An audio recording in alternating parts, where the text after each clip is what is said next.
Hello and welcome to the Daddy of 'em All podcast, where we explore the stories, traditions, and people who make Cheyenne Frontier Days the incredible celebration that it is.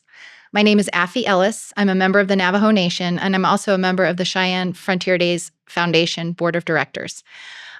Today, we are honored to celebrate the Year of the American Indian at Cheyenne Frontier Days, which will be a tribute to the culture, the voices, and the contributions of many tribes who have occupied this area, and the grand opening of the brand new Morning Star Indian Village. A part of Western history, a legend walking tall. Cheyenne Frontier Days, the daddy of all. Today, I am joined with my two good friends, Sandra Iron Cloud and Ivan Posey. Welcome. Thank you. Thank you for the welcome. I'm Sandra Iron Cloud.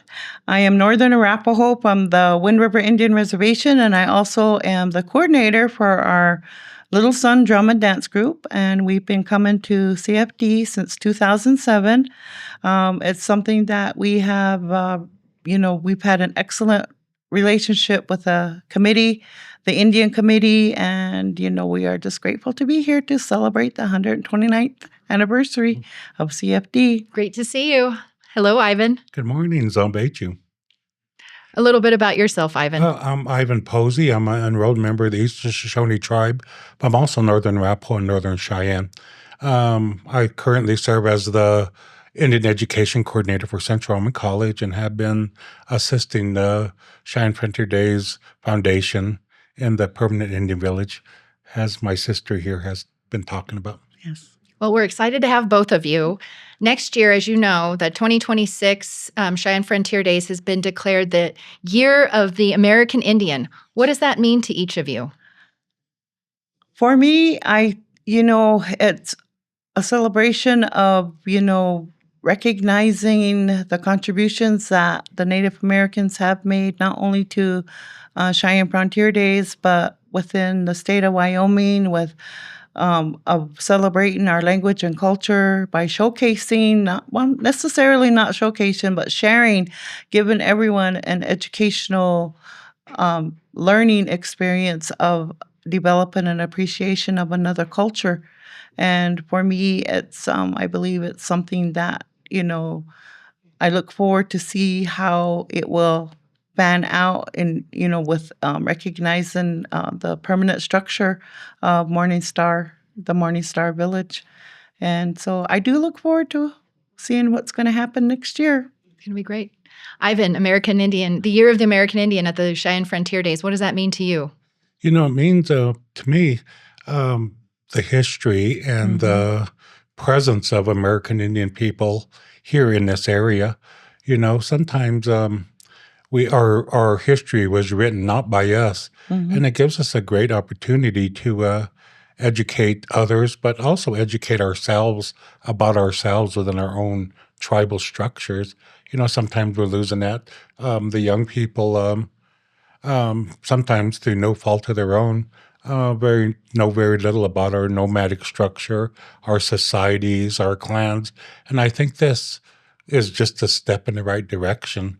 I know the Cheyenne Frontier Days has had a history of American Indian participation going back over 100 years. So it's a good fit. It's going to really work out well. Well, the Indian Village is such an important place to share that culture. And I think most people are surprised when they find out there are more than 570 different federally recognized Indian tribes in this country.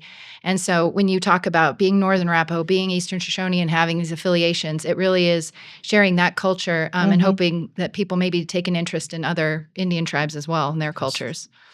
Ivan, you've been involved with the Morning Star Village and providing some consultation to a small working group to make sure things are culturally appropriate. Can you talk a little bit about the meaning behind Morning Star and why that committee recommended calling it the Morning Star Village? Yes, Affie, the historical dominance in this area was obviously Cheyenne and Arapaho.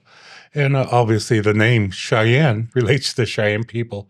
So then the Morning Star people, as me and my sister here know, and you know that too, Affie, is so that name goes back to for decades or centuries relating to the Cheyenne tribe. So I think it's very appropriate.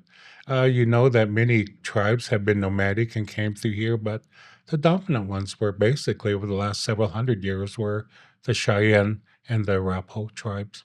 Yeah. Sandra, you've brought generations of performers to Cheyenne Frontier Days through your son and drum dance group. And I've had the pleasure of watching your children grow. What has that journey been like over the years? And when you look back, and you said you started in 2007, all those years, when you reflect, what has that meant to your family? Part of it, we didn't know what to expect when we first came.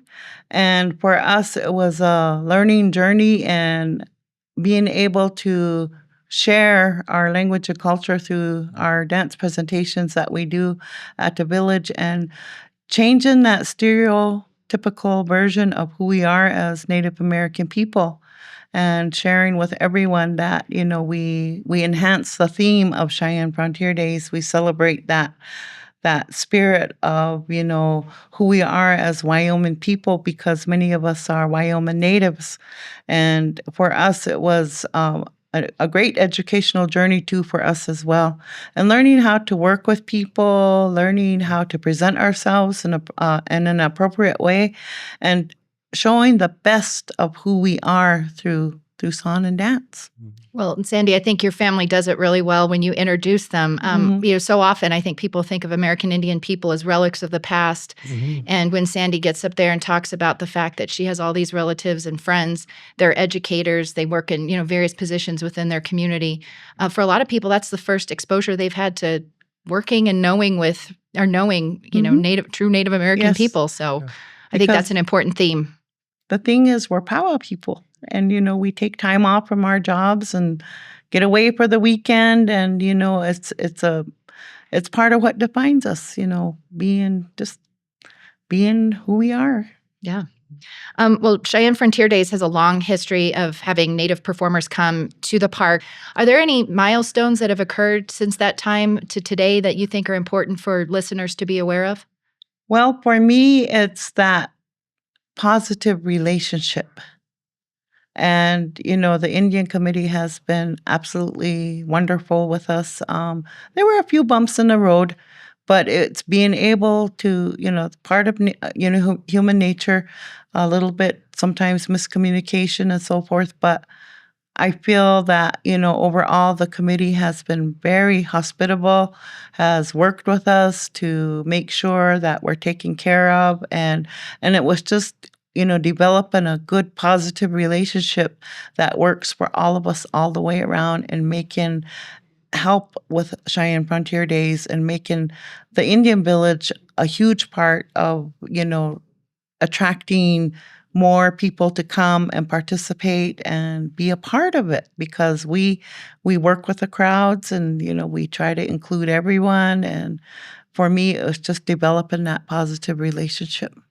Well, and you do a wonderful job with, at the end of your performances, inviting the crowd to participate in the dance. Tell me a little bit about that. When we do what we call friendship dance, which is your round dance. And it's just bringing everybody out, and we show them how to dance. And we have made so many friends, even with, people, visitors that have come. And what I really like is that there are many Cheyenne Native, not Native, but Cheyenne residents who come, and they tell us, we come every year to see you. We've watched your children grow up in this arbor here. And, it's being able to provide not only for the visitors who come to Cheyenne Frontier Days, but for the town, for the city of Cheyenne, and giving the community people something back, that they are able to be part of, because, that's part of it too, is remember, your communities, what contributions you can give back to your communities. And for me, that's been really important, is establishing those relationships too with Cheyenne people, the Cheyenne residents. Absolutely. And, Sandra brings up an excellent point. Cheyenne Frontier Days relies on the power and workforce of thousands of volunteers who give up their time. And so, certainly the Indian Village, there are numerous volunteers who I'm sure you've gotten to know very well over the years. Yes, we've made lifelong friends with many of you. Absolutely. And, you were one of the first. You, Mary Randolph. And the one thing that has really stood out for me was Lynn Boomgarden. She is an absolute wonderful person who I just, treasure that relationship as well. We made a lifelong friend with her, Mary Randolph, you, Tom Jacobson, Hmm. and Kathy. There's just so many people, that Sue and Bill, Yeah. there's just so many lifelong friends we've made. Well, and I know it'll be a sad chapter when that village space closes, Hmm. but for a lot of reasons. I don't think most people are aware that that's the lowest part of the park. So when we have those summer monsoon rains, that's where all the water gathers. So we are looking at this new era of having the Morningstar Village come to life. Ivan, maybe you can walk us through some of the design features and just give the public a little bit of a glimpse of what that space is going to look like and what they can expect Yeah, to I think see. the educational journey that for people that come in there and learn about the various tribes in this area, you know, um, going back, like you said, when tribes first start participating in Cheyenne Frontier Days, but since that time, it shows our resiliency. We've been through several federal policies that tried to change who we are, how we lived, and there's a testament to our spirit that resonates even currently in this new Indian village. It'll talk about the plants, the medicinal plants that we use. Hmm. It'll talk somewhat about the history. It'll talk about the dance, the language, and some of those efforts that at one time we wasn't supposed to still have.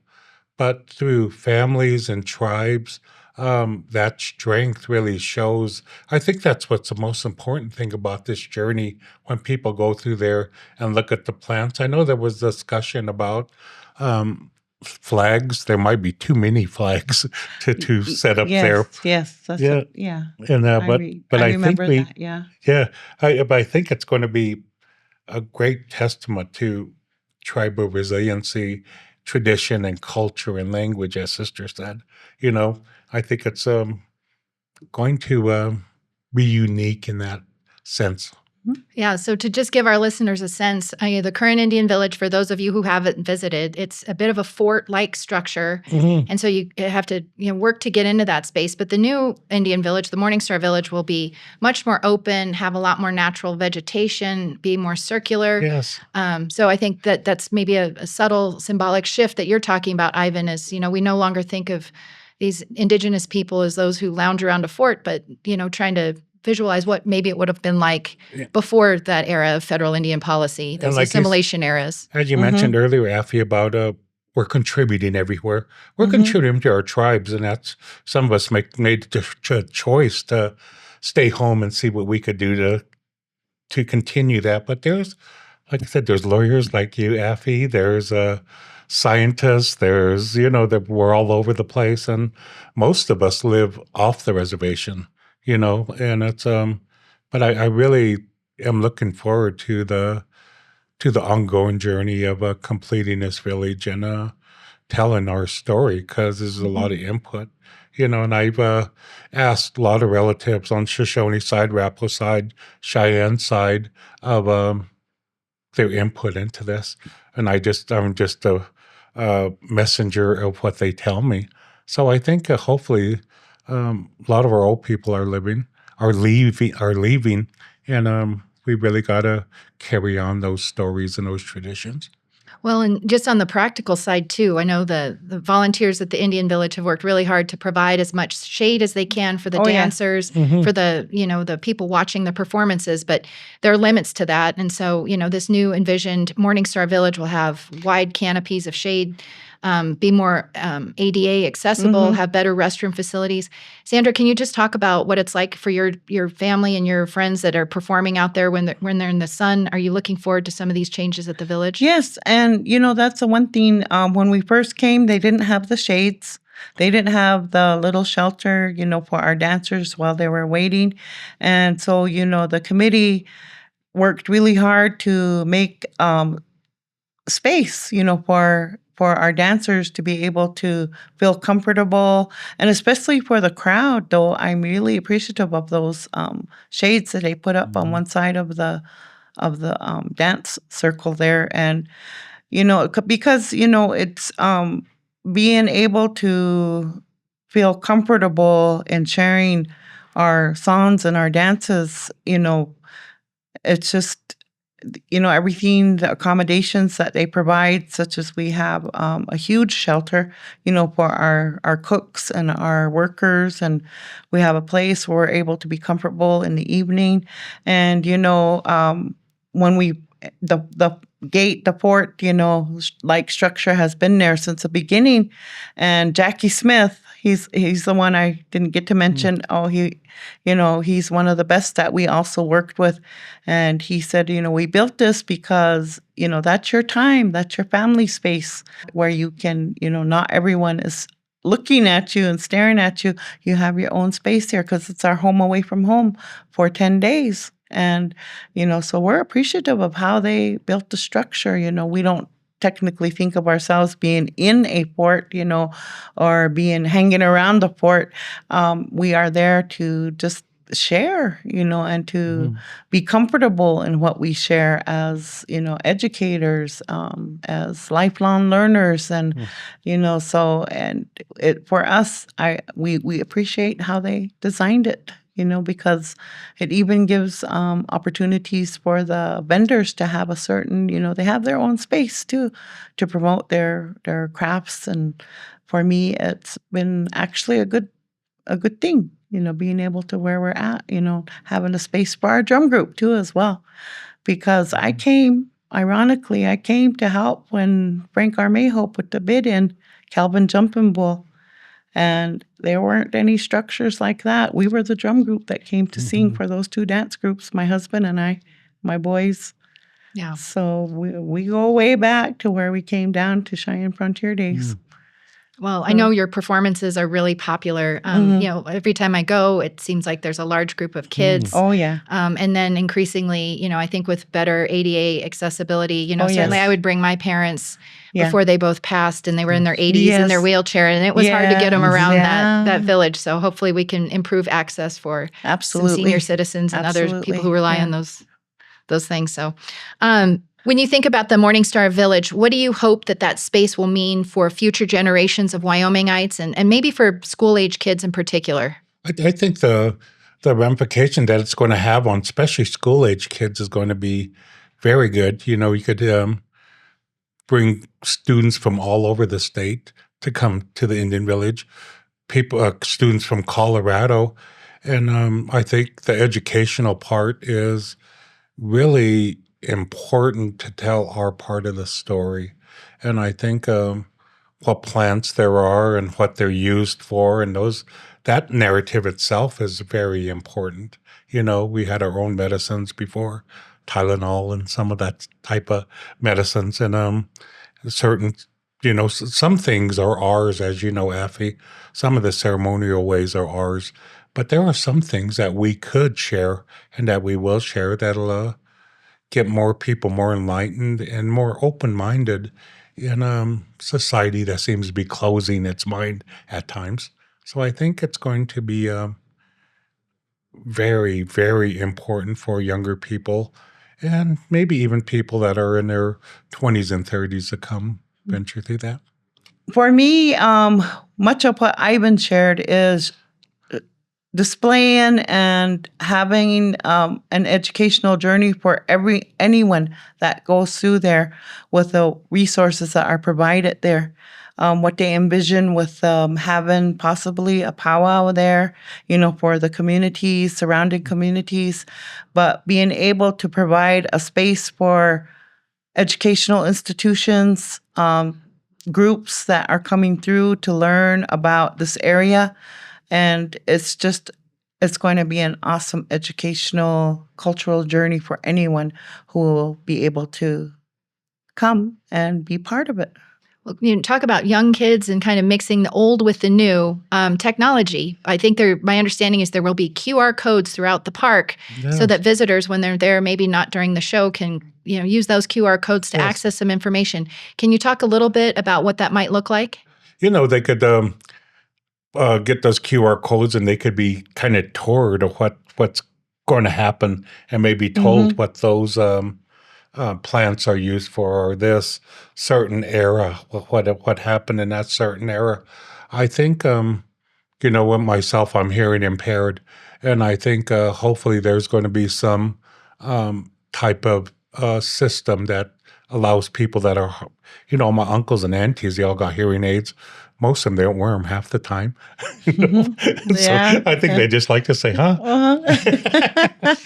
But, I think those kind of technology, like you said, the ADA stuff, but the QR codes are the way of they're here with us now. And I think they're very beneficial instead of having a walking guide or whatever, that's there all the time. They could, during the slower times, they could follow those QR codes and learn a lot. Well, and you've been an important resource for Cheyenne Frontier Days Yeah. and hopefully connecting some of those maybe stories that have been recorded. There might be an opportunity to have recorded stories, accessible through these QR codes. So Yes. thank you for Yes, we making have that available. At the college, they have a project called the Valley of the Three Worlds, and it's they recorded elders in 1986 and 1987.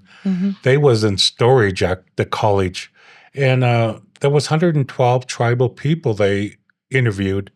There's only 2 that are still with us yet. Yes. So a lot of them are gone. But we have those, as you know, Affie, in cassette. So we need to get them digitized and be able to use some of those stories also in this process for the Indian village.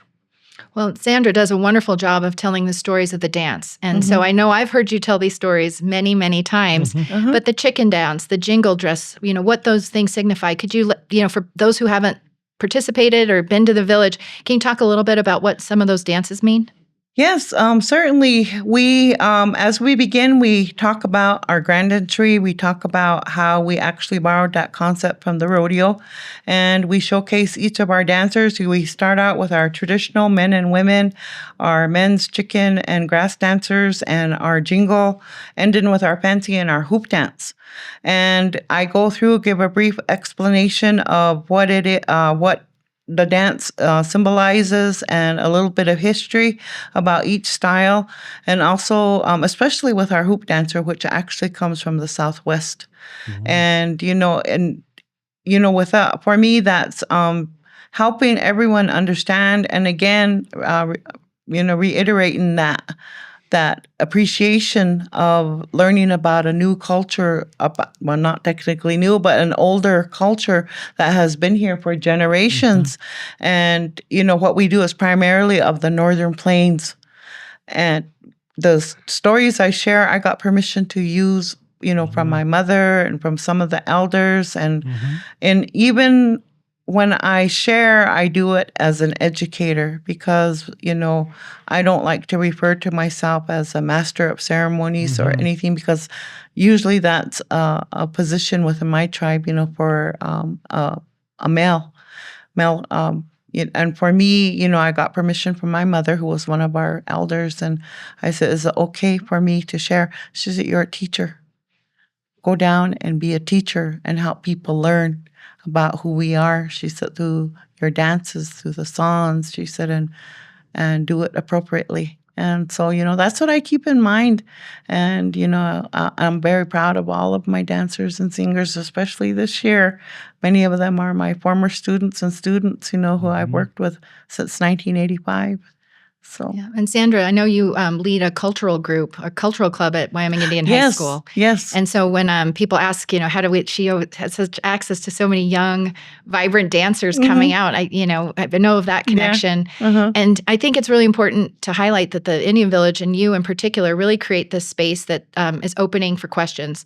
Some people ask, how am I supposed to refer to the outfits they wear? Are they costumes? Regalia. And I say regalia. But, one really neat feature is you can often watch you and your family members doing beadwork and repairing your regalia in the back. So I just think that's a really neat connection and thing that you can show your audience that this is how that connection continues with this new generation. And, I'm grateful to our young lady who's taking care of our education teepee. She's also a student, was a past student of mine, and she does beadwork. And she said it Yes. gives me time to work on my beadwork, and she's been doing that, making excellent connections with people, answering questions as well. And I totally appreciate her. And also, the young people were all part of, and still are part of our Wyoming Indian High School Traditional Club, and we go all over in the state. I think to add on that too, Affie, is the process of the beadwork and the Mm-hmm. artwork, something that goes into themselves, that goes into that process. Mm-hmm. So it's almost a spiritual process. Yes. That they design these, they make the designs and they bead and they show it. And I think it's really good for people to understand that because the historical sense of our objects is like beaded moccasins, 1860, Shoshone, and that's the Mm-hmm. only narrative. But Mm-hmm. whoever beaded those put something Yes. of themselves into that process, and we know a lot of our aunties that smoking cigarettes, drinking coffee, and beading, but Yeah. part of themselves went into that. So I think that's a good narrative to, as sisters mentioned, that they Mm-hmm. make their own regalia. Mm-hmm. Yeah. Well, and I'm Navajo, as you both know. And Mhm. so a lot of the vendors that support the village, they're Navajo people and make silver. That's their primary Yeah. jewelry making style. And so people often ask me, is it offensive if I wear the jewelry that I buy or if I'm gifted a Yeah. ribbon skirt? Yes. And I always tell folks, my family, my grandfather relied on people buying his jewelry. Yes. So that's an important thing that continues on today. And I always think it's a sense of pride that Mm-hmm. when you Yes. see non-Indian Yes. people wearing that jewelry and knowing that they supported an Indigenous artist, I don't know if you share that feeling or if you have a thought about, wearing Native American items. What's your thought on that? I feel it's a celebration of who we are as Mhm. people, and many people, like you said, rely on what what they make and so forth. Especially the ribbon skirts. You see a lot more people wearing the ribbon skirts, and my girls, when it's in their downtime, they wear their ribbon skirts to the carnival downtown, and because it's so comfortable and it helps identify who they are. Mhm. Well, buy Indigenous made items. They're worth Yes. all of the money that goes into Yes. making them. So, Sandra, what's been the most moving or memorable part for you in this whole journey of being part of Cheyenne Frontier Days? I believe the most moving part is the lifelong relationships I've made with many of you and being able to establish a positive image of who we are, as a strong image of who we are as Indigenous people, being able to survive, being able to deal with the conflicts that we encounter in this crazy world now, and being able to get over those obstacles that are sometimes that we encounter, that many times we encounter as Native people. And overall, it's the relationships we have made with many of you. All right. What has been your fondest memory of Cheyenne Frontier Days? My finest memories of Cheyenne Frontier Days go back to the early 70s. I went to 7th grade down here. My brother worked with a construction company. So coming from Fort Washakie and moving to Cheyenne at that time was a culture shock. And but I got to hang around Cheyenne Frontier Days when I was 13 years old then. I didn't come and go to Cheyenne Frontiers till I worked for Dave Friedenthal, and that was in 2004. And then I came again in 2011. So it's kind of been hit and miss, but it's been great memories. I know in 2011 went and seen Sister at the Indian Village and watching them dance and really being moved by that experience with the rodeos. And I know we used to go to Sheridan Indian Days when I was growing up, and they had a similar, powwow, small powwow associated with that, along with the Miss Indian America pageant. So that's where a lot of the Indians gravitated at that time, the Crows, Cheyennes, people from Wind River. But I really think with the future of Cheyenne Frontier Days and the history of it, we'll see those coming together here more so. I think Sandy is the best person to do the educational process about dancing and singing and language. She's a wonderful person with a wonderful family. So I think that's a good, very first step. And I think my best memories was when I was 13 down here and just experienced Cheyenne Frontier Days for the first time, running around. I think my brother gave me like $10 to come hang out with some of my friends. But that was my first introduction to Cheyenne Frontier Days. Well, Ivan, you were elected to the Wyoming legislature Yes. In recent years. And so I'm guessing you're spending a lot more time in Cheyenne. Maybe it's become a second community to you. Do you think this Indian village is going to have a real positive impact for the community? Yes, I think it will. I think it will. And some of my fellow legislators, we may not agree, but we're friends. And a lot of them in this area have been very open and very open-minded about tribal issues and tribal events. So I think Cheyenne has been very welcoming to me, as it was way back in the 70s. And I think I think it'll set the stage for relationships and some of those types of things, strong relationships. As Sandy mentioned, her relationships with some of the people she's worked with and how she enjoys those. And, it all, the meaning of life is about relationships, and how to get stuff done. So I think Cheyenne's kind of my second home now, but I like it. I enjoy it. Ivan and Sandra, thank you so much for being part of the podcast today. We appreciate all your insight, your dedication, your partnership to make the 2026 celebration of Cheyenne Frontier Days a landmark celebration. Thank you. The Morningstar Village will be more than a venue. It'll be a celebration of resilience and tradition and community. So thank you for being a part of that. Oh, you're very welcome. It's great to be able to contribute to this process. Is there anything else you'd like to say that we haven't covered or touched on? Oh, no, just come down and see us at the village at 11, 3, and 6. Sounds great. Thank you so Okay. much. Western history, a legend walking tall. Cheyenne Frontier Days, the daddy